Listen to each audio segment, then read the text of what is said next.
wrote our first songs as a band on a road trip across North America. We drove from Montreal to California just for the kick of it. That's where we decided what the band would sound like, what the riffs would be, what the lyrics would talk about.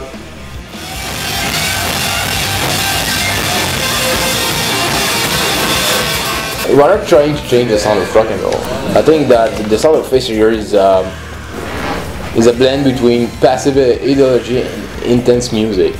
I chose to work with heysugarband because they had a good classic rock sound with a modern twist, which I think you see a lot of bands trying to bring back music again. I mean, I think everything kind of got taken over by electronic, which electronic's still doing its thing, but it's just good rock and roll is starting to really come back right now. It's one reason I'm a rock and roll guy, and that's one thing when I heard him, I was very, very interested in working with him.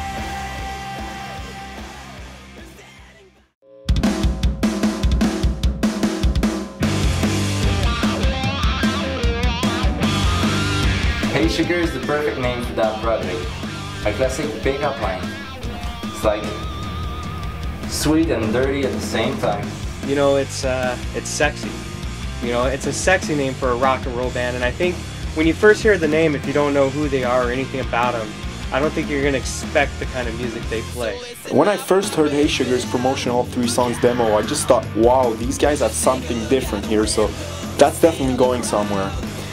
It's new, powerful, accessible, feeling of freedom is there.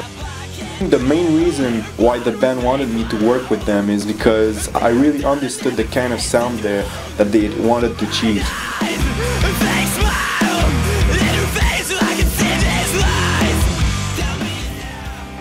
We want to promote something real, something intense for the youth of today.